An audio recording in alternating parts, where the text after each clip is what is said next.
We missed our podcast we were going to do on Sunday, but life just gets in the way, right? Family commitments, work, heaps of stuff. Yeah, work and family commitments, tiredness.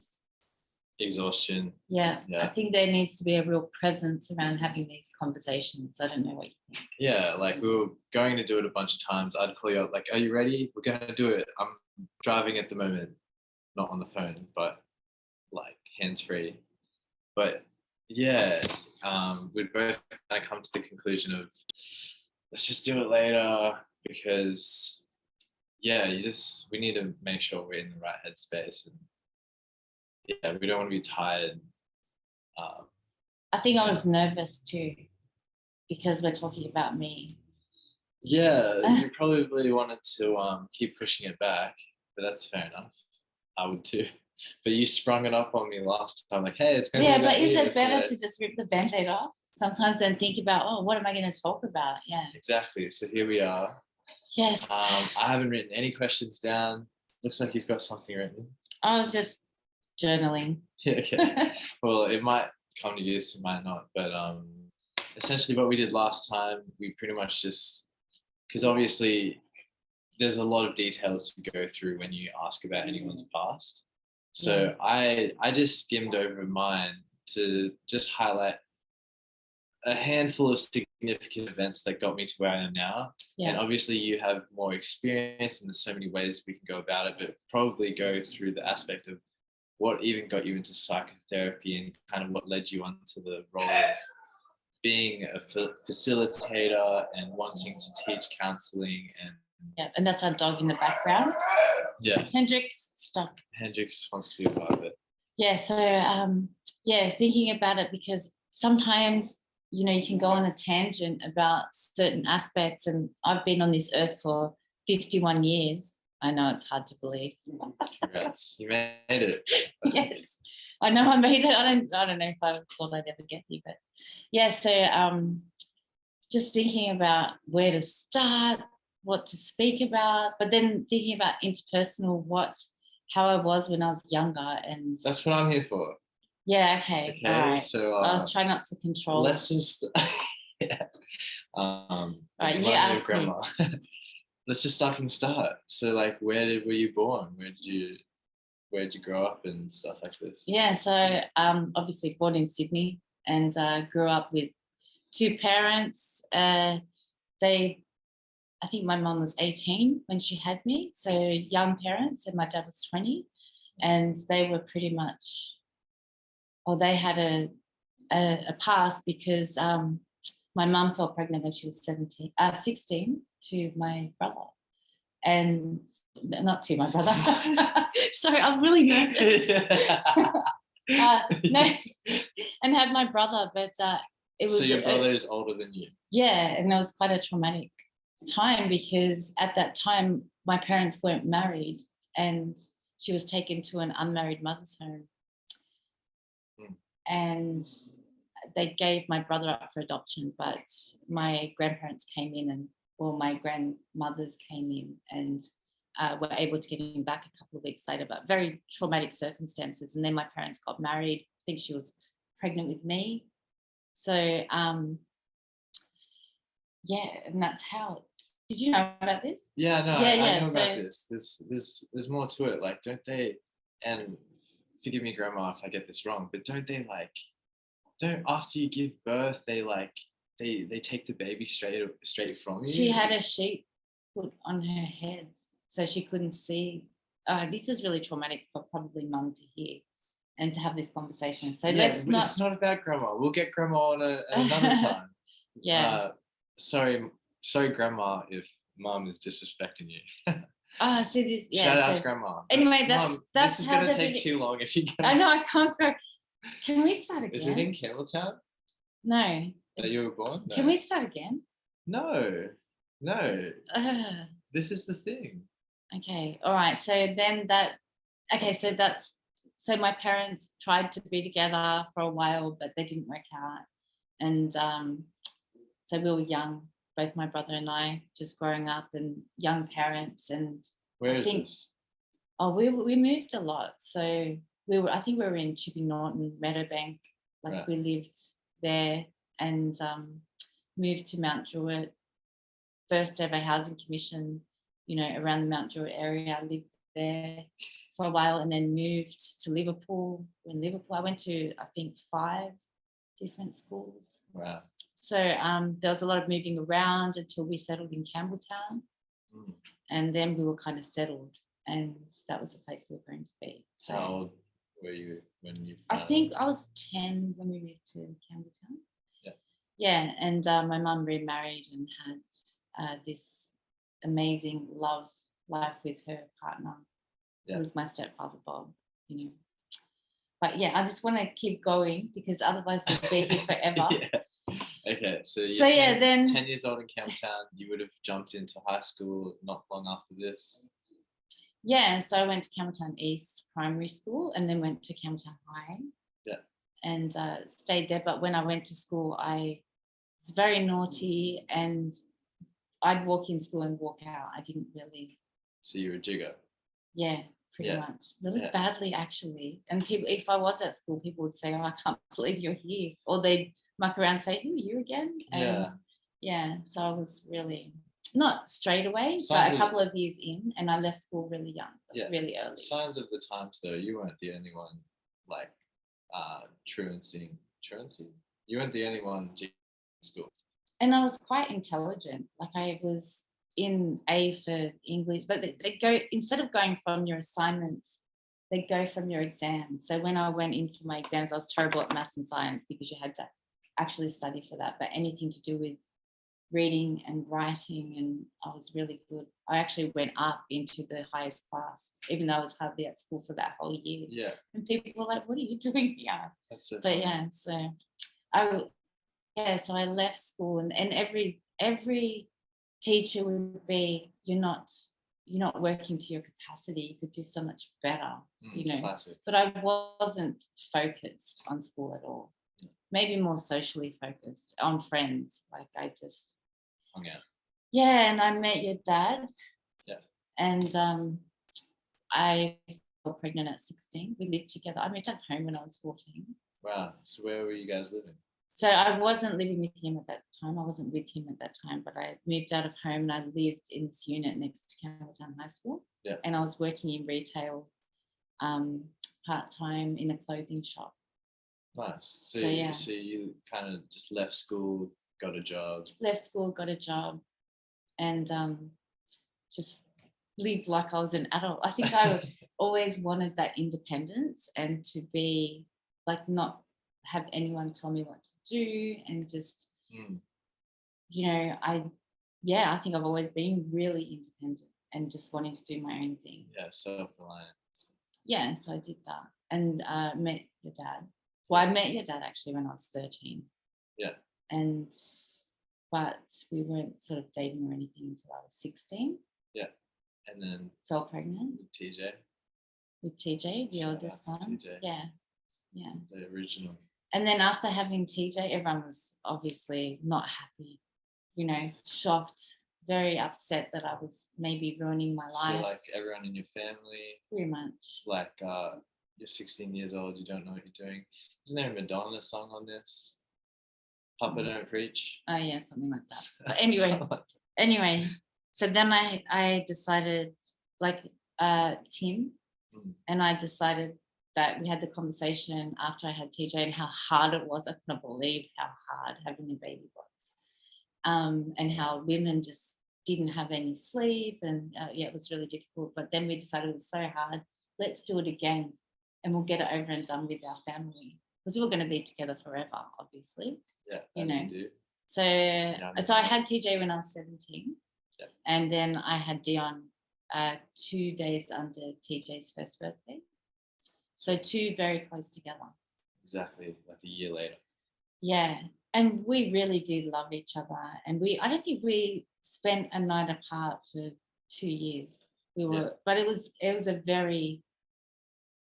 I mean, it was lovely, but it was also a little bit dysfunctional because I felt like we were coming from, he had a lot of problems and issues. His father was very abusive and violent and drugs. There was a lot of things involved. Yeah. Did he ever? Was he ever in prison while you knew him? Well, I knew him. Yeah. So you actually knew him, because I've never known him outside of prison. Oh yeah, okay, yeah. We're talking about your grandfather. Yeah. No, I didn't know him to be in prison at that time, but he was really abusive towards his wife and the other children. So yeah, we lived together. Tim and I were like 16 and 18 at that time. I was 16, he was 18. But then we had a really, really Yeah. I can't believe we had it, we really did love each other, but yeah, there was stuff that went on because of unresolved trauma and all sorts of things. And I think we all know this from anybody who's been in a relationship at a young age. I was talking about it with Destiny of all people last night, where essentially you just fall in love with somebody. You're young, so you don't even know how to maneuver this emotional landscape. It's so new to you. Yeah. So you just obsessed with the other person that you're with, and usually this happens with everyone's first love. Something happens, the two of you break up, and it might as well be the worst thing that could have ever happened to the human race. It's the most dramatic thing ever. I still see it now. Sometimes I see a girl crying on the phone, screaming on the phone, or you know exactly what's going on. It's a first love, and they're breaking up, and it's just the toughest thing in the world. Well, yeah. So there was some sort of there was a little bit of violence. There was drugs, alcohol. There was things that went on that were. He had a dependence to marijuana. Yeah. And yeah, that was really hard because he couldn't function without it. It became that he couldn't function without it. He could not. There were soccer games and things like that, or not football or karate and stuff, and he really wasn't involved because he didn't like to leave the house a lot, and the social impact of that with being paranoid and not being able to talk to people, he became a lot like that. And it just kind of gradually got worse. We couldn't work through our issues because I didn't know how to and he didn't know how to, and we ended up being together 12 and a half years. Wow. Wow, that's a long time. So I had, because these are significant times, I had Jackson when I was 23, and I had you when I was 25. Yeah. Amazing. And then, so then I'm born, you've got 4 kids now. I don't know how you're juggling these kids. And I worked as well. And you're working? Yeah, so I worked part-time nearly all of the time. There were times when I worked full-time, I just... How do you work full-time and have 4 kids? Well, I worked full-time when I had TJ and Dion. I was working full-time in retail, managing a women's clothing shop. But you had your babies at the shop? No, they would go to daycare. And Dion would always cry. I felt really sorry for him. He's the sensitive I remember baby. my first day of daycare. I cried. Yeah. And actually, we were in Woy Woy at one stage. stage. And that was family daycare, so it was in a house. Yeah, so we moved from Campbelltown. We decided, I think I was 27. And you and Dad's decision? Yeah. So we both decided that we wanted the sea change and go to the beach and stuff like that. So we went and moved up to Woy Woy. Yeah. And we lived there for a couple of years. And during that time, that's when we broke up. And it was the end.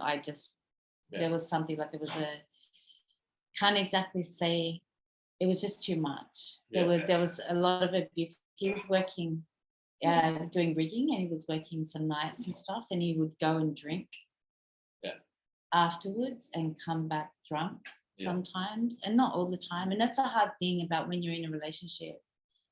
Your partner can be so loving and you see a glimmer of hope, but then there, can be also quite when there's drugs or any other things involved, and it takes you away from yourself. Yeah. Yeah. Totally. And when you're not dealing with the stuff, there's other things outside. We had things happen with his dad that are just quite horrific. There's also reasons why anyone takes drugs, and that's the first time. Our first episode, Hendrix, shush. Our first episode, we talked about drug abuse and things like that, and I was kind of trying to say, like, there's a reason why anyone even goes towards that path anyway. It's because there's traumatic things that we don't know how to deal with for the most part. Yeah. But yeah, obviously back then you didn't know how to facilitate. You know, I didn't know. So I left. Well, I told him to leave, and he didn't really like that. So there was a time that we went through that he would just come visit me randomly. And he was either really upset, or he was kind of going to kill me, you know, like they were just really, there were times when I thought I'm going to have to move. Yeah. Because it was out of his control that he knew I wasn't going back to him. Yeah. But I think if he had gone and fixed himself up, I might have gone back, but he just lost himself even further. Yeah. Which was sad. I think we've all got, I think it's easy to see people that are going through something.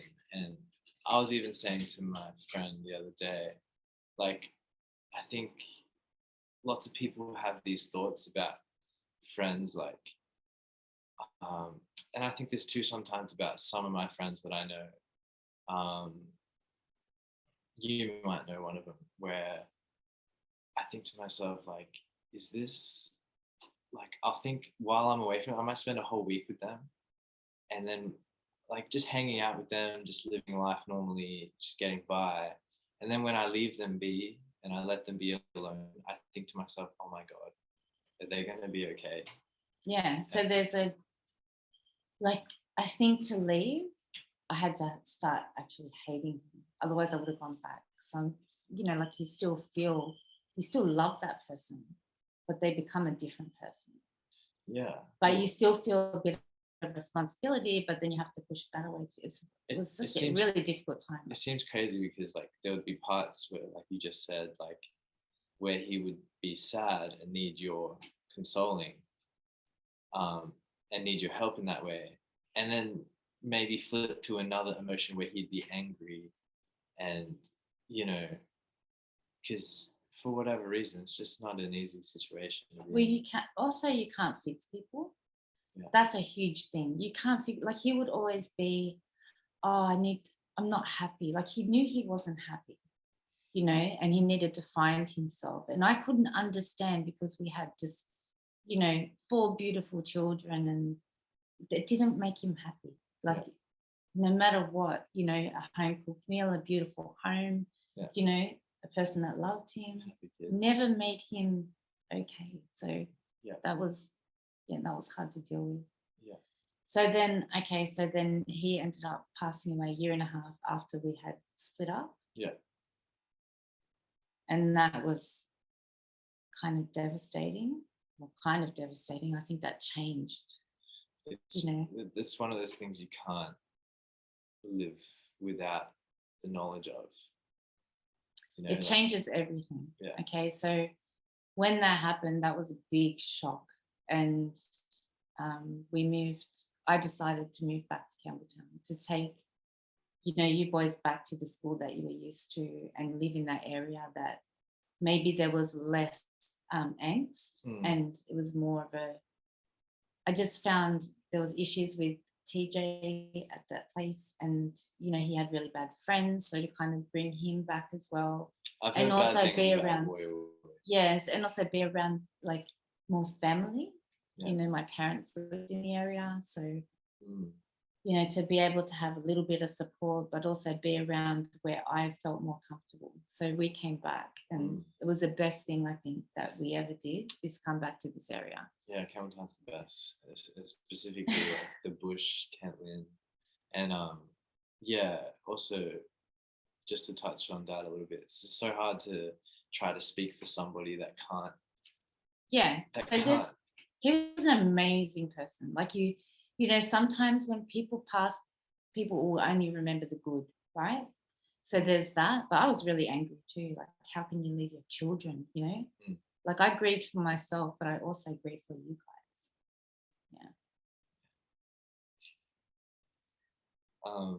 So then you're back in Seatown. Yeah. Obviously dad passes, and obviously now you have to handle your kids, Mm-hmm. and Don't you cry, because you're So- supposed to keep me strong. My bad, all my right?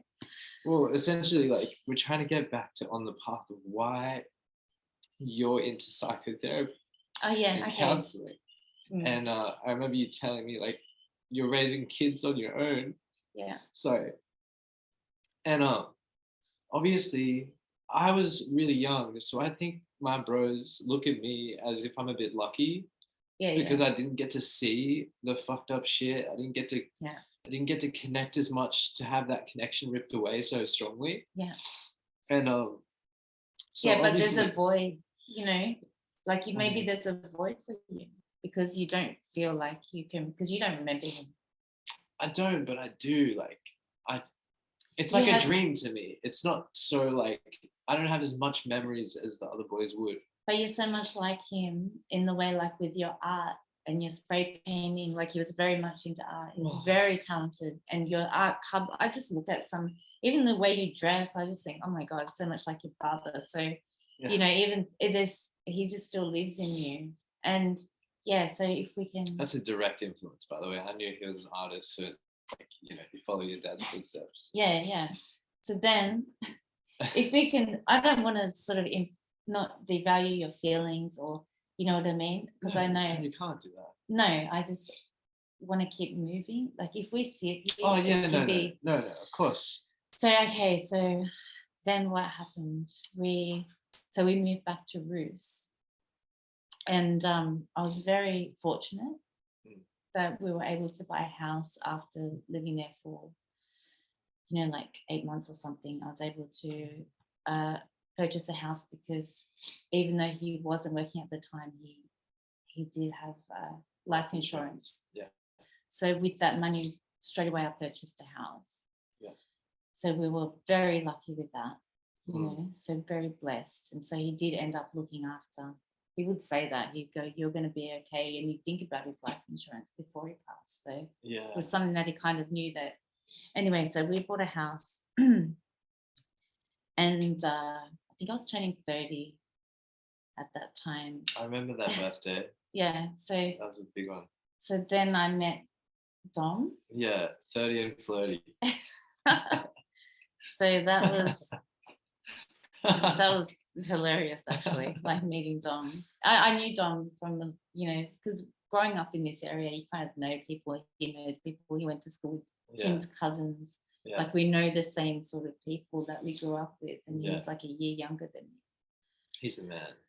But yeah, so he and he came to my party, my 30th party. It was actually, I just told him it was a housewarming. I just bumped into him because I didn't have a lot of friends around, and because I bumped into him and I was like, oh, I'm having a party tomorrow night. Come if you like. So he did, and then he kind of like didn't leave. Well, he did. He went home and stuff, but he rang me the next day and just pursued me, and then that was the best. Kind of nice. That's good advice for any guy. Just pursue who you're interested in. Just go for it. Yeah. So I was kind of, and I remember going to the monks. Oh, because that's another thing too. Like, all the boys except for you, because you were so young, they went and became monks at the Buddhist temple, because Tim's nationality is Laos. And so we did have this whole cultural thing going on that was very helpful in those days after your dad's passing. So it wasn't just he's passed, that's it, move on. We had something to be able to go to the temple. Spiritual. A spiritual ritualistic thing where they shaved their heads and wore the robes. It was, and I think that helped them as well. Yeah. And we used to go there and bring food, remember? Yeah. Do you remember that? It's such a healthy thing, the Buddhist way of life. Yeah, and I think ritual for anyone that's passed and just thinking about them and talking about the memory was important. The grieving aspect. Yeah. So then I met Dom and we started going out. We started dating, and Yeah. Which was good. Like it was Good good for to you. have somebody Yeah, to. definitely good for you. Yeah, I wonder what the older boys thought. yeah. They were getting into teenage years. Yeah. I think they're teenage. okay. I've never been able to. I don't know. Being the parent that I am, I've been so protective, especially with what you guys have been through, or all you boys have been through. That I guess with having him as a step parent, I still was in control and a bit more compassionate, or like our conversations with being parents, I would say you need to support me in my decisions. Yeah. And there was a bit of, it was hard, So put it that way. We so- had blended families, it's not easy, but Yeah. we got through those Oh yeah, days. and then we meet Jamie as well. Jamie, yeah. So Ah. now we have 5 boys. Yeah, little step bro Yeah. is actually huge. Yeah. He's huge. But yeah, so you're working for a family business at this time. Yeah, working for the family business, and which was fixing service and repair of operating tables, working with hospitals, and just trying to help and build and work with that. We opened a workshop in Queensland, which was quite exciting, and just working along with my stepfather, who's now passed, and how that was quite amazing and such a great role model for you boys, and especially but especially like TJ and Dion working in the business as well, especially TJ, the eldest, who still is in that kind of work environment, has actually has a great job, biomedical job, and that came from that. I worked there for 13 years, but all the time like thinking about if I had issues as a parent, because I was such a young parent, I was like, how do I get through this? Like, it doesn't come with a manual. So I would go to the library and I would get books on how to raise children, how to deal with we didn't have the internet at that time. Well, we might have, I don't know, but I would always have books to sort of work out how am I going to deal with crisis, like when we're grieving, read books on grief, read books on kids' behavior. And I was very much one of having a conversation and explaining things. So communication was a huge thing as being a parent as well. Yeah. Like saying, this is what I expect if we go out, those sort of things. If you go in there and you misbehave, and then we would leave straight away or whatever. Yeah. So that's really what kind of got you into where you are now. It's this thirst for knowledge that, you had kids, so therefore you had problems. Like these kids don't just teach themselves, so you obviously had to figure out ways to teach them, ways to help yourself through grieving, and that's what, I don't know, mainly influenced me when I see books lying around the house like Joe Dispenza or like Eckhart Tolle or any of the cool books that you have. It's like, man, they're really enlightening. I always felt like, I was one step away from maybe losing it. Not always felt that, but one step away from life being out of control. Or if I didn't know something, then I feel like I would spiral. So I'd have to kind of keep reading something. And as soon as I read something where I'd be like, because this is where Oprah came out as well. Like Oprah was very much started in the self-help movement and those sort of things. And I was like, any sort of thirst for knowledge. I think the one thing I read was Seed of the Soul, which was Gary Zukav, and he talked about different things. Just resonated for me from him, one of the first books, and then just watching Oprah and her stuff, and just Eckhart Tolle was huge for me when it was like about dropping the pain body or being in the moment, like the power of now. Instead of thinking so much into the future or so much into the past. If you think you're spiraling, then you're either thinking about the past or the future. You're actually not in that present at all. So trying to always, no matter what was happening happening is to get back into the present. Calibrate yourself. Yeah. Yeah. But I also feel like when your dad passed, I think I started drinking a lot more.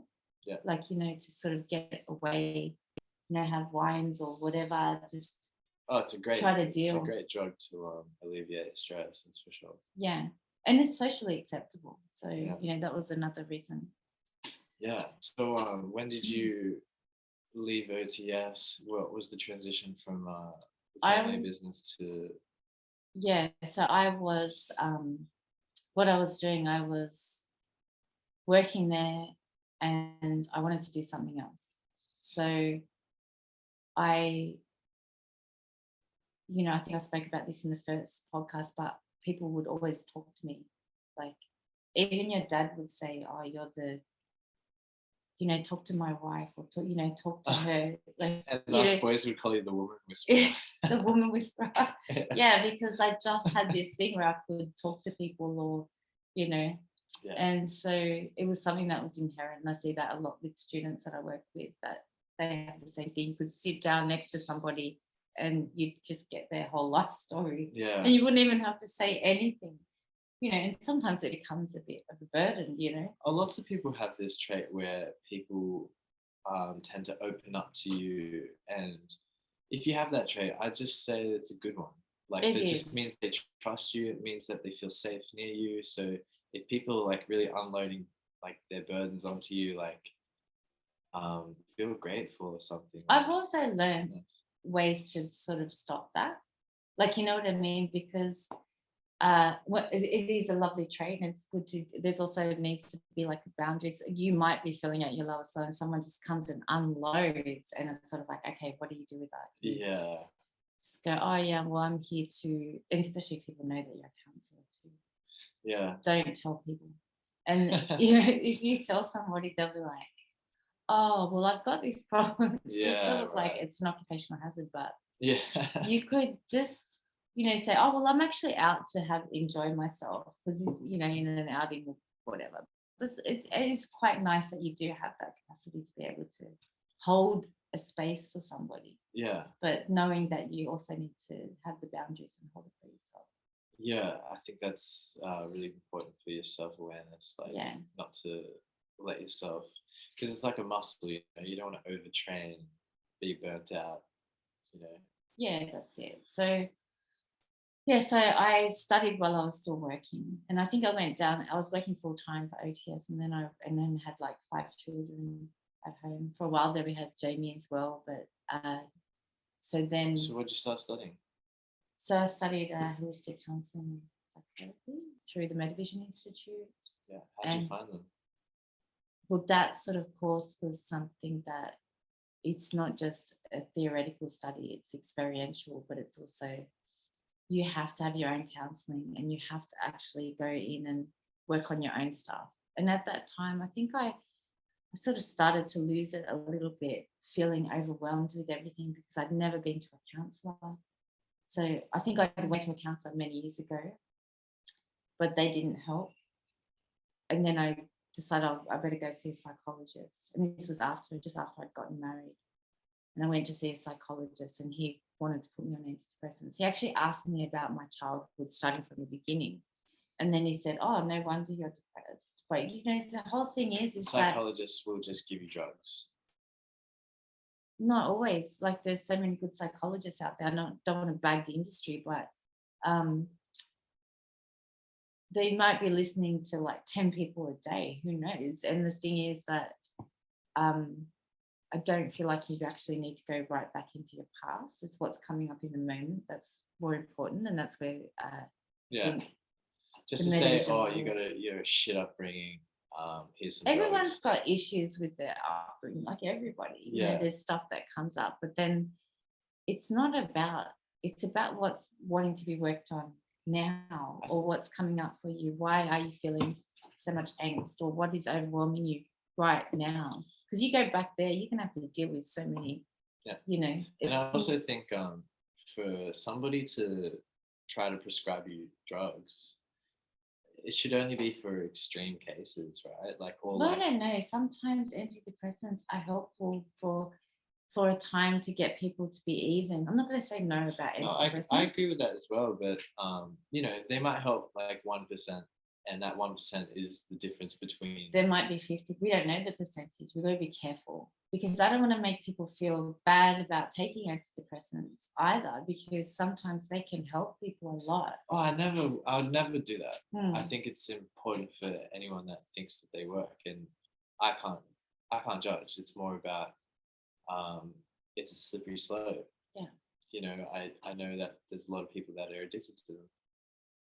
Yeah. And that's Well, also, so what does it do to your body, like health-wise? There's people that have been on antidepressants since they were young, yeah. and you can see them shaking, and like I've seen talks from people. But anyway, we're not going to demonize that. Yeah, it's another rabbit hole. If you're going to take it, then you need actually therapy to go with it. So you ended up finishing your course. Okay, so we'll go fast forward to going through a lot of stuff during that stage and trying to work on my own issues at the same time. And I finished the course, but I was still working for Medivision at that time. So they asked me to be an assistant. So I actually worked full time. I think I was working 4 days a week, so let's not say full time. And every holidays I'd go down and be an assistant. Like, I gave up my holidays. That's amazing. I was just so entrenched, and it was just something I was so passionate about.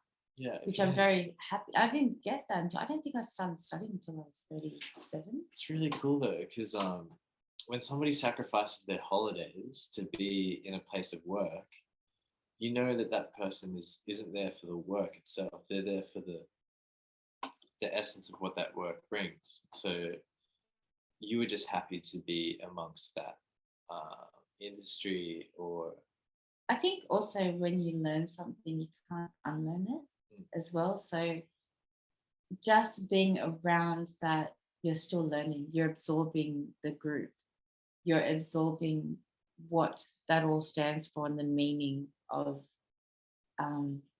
other people's stuff. Like, you're holding other people's stuff. It's something that there's something that if you're where you're supposed to be, you feel it. Yeah. And I don't want to make it all roses and rainbows and unicorns, because it's bloody hard work. Yeah, that's right. Yeah. It is actually not. Yeah, it might sound great. It's actually hard work, and the hard work goes into it on yourself and with others, and doesn't mean that. And it's a constant work on yourself. Yeah. It's not something that I've done this and now I'm this. I've done this, and you know what? Each day might provide a challenge, or each week, and I'm still building my skills. I'm still. What do you think you saw in it? Because you studied it, you finished your studies, and then did they offer you, or did you ask if there was? They offered. They wanted me to do because at that time I was working, I was managing our family business, which we had quite a few employees as well. It was quite big.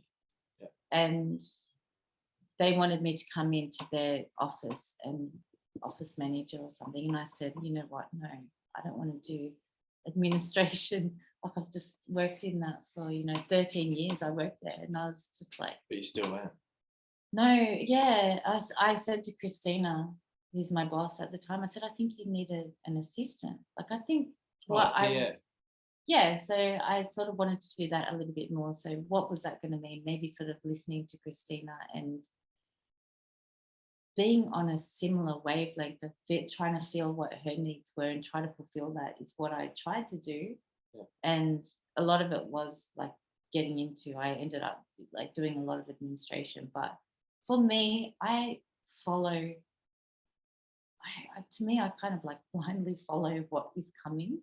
You know what I mean? Yeah. And I don't know if sometimes it's about just staying with the known thing, but what feels like there's so much about my job with Medivision, facilitation, and that I feel is just excites me and ignites me, because it's relational and I get to meet so many different people. I get to be able to help people and talk massively to them on a deep level and be able to connect on a deep level. It's huge. Yeah.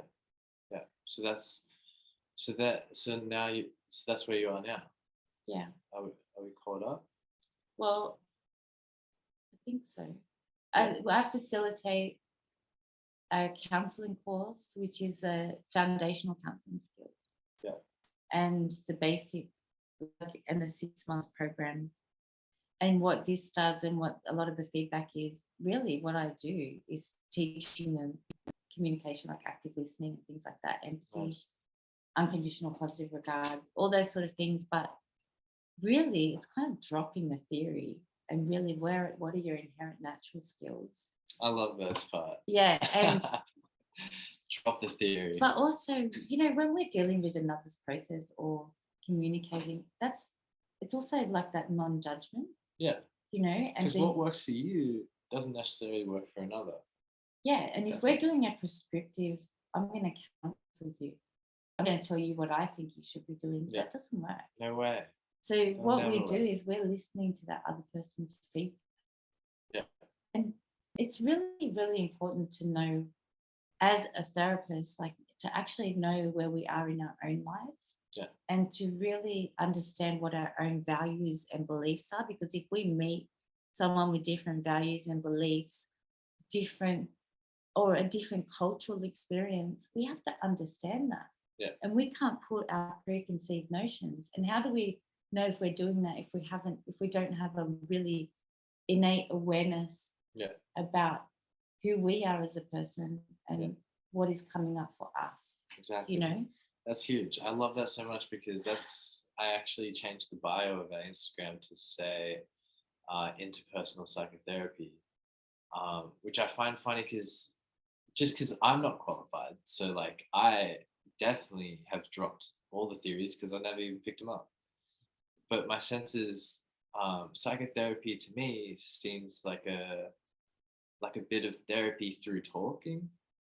Do you know what I mean?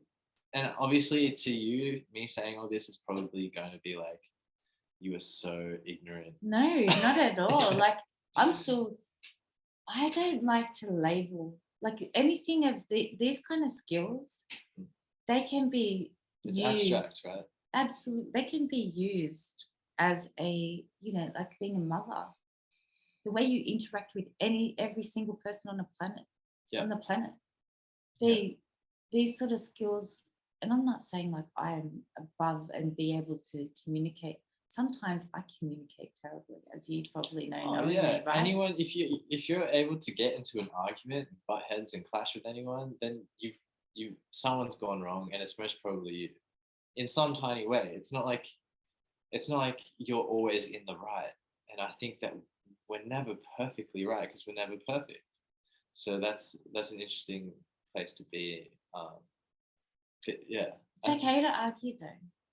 Yeah. What do they call it? Debate. I was listening to that and just saying, like, you can go, Jay Shetty, who was talking about, like, you can argue, make it a debate, but make it outside of when it happens. I love it. That's like intellectual dominance. Like, you have to talk. You have to get your angst out. I'm really into it, actually. I do this with Jackson all the time. I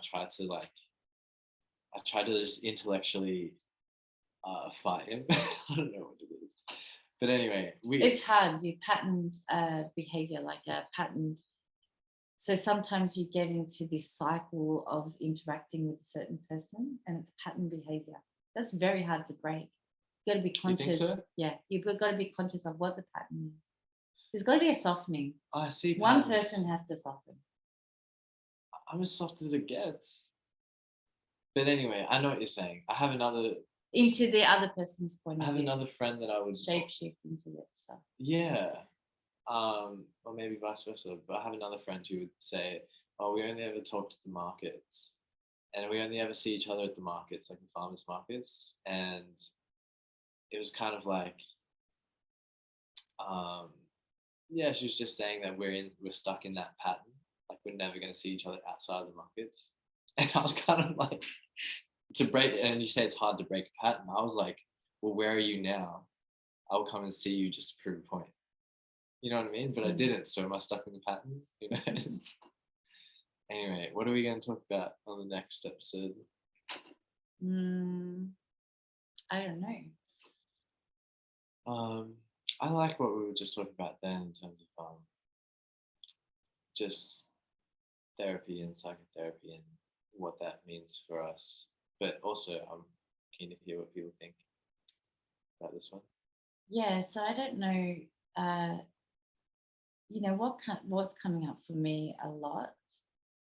There's a lot of grieving around, and a lot of, maybe we can talk about that, because Yeah. that's something that affects everybody. And yeah, maybe we can talk about grief. I don't know if everybody, like Whoever wants who to. is into grief. Nobody's into grief. That's the thing. Isn't that interesting? That's my One thing. thing I I'll love say. grief. What are you talking about? One thing I say is that we're kind of born in this world, and we know people are going to die, but how hard is it to accept loss? It's terribly hard to accept, but you have no choice. I know. Yeah, and I think that's what therapy does. It's like they got the exposure therapy thing. So like,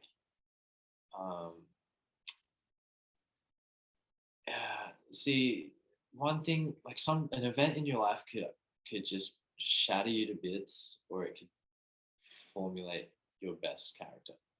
It could either go one way or the other, and Oh yeah, you can lose it completely. you can lose it completely, You have or it the could strengthen you. Thing about life is you have decisions. That's right. If you make a decision, like, how do you make the decision? Oh, there's so much more. Like, I think Joe Dispenza says something like this: in between stimulus and response, there's a gap, and that's where you can decide on what the response will be. Yeah.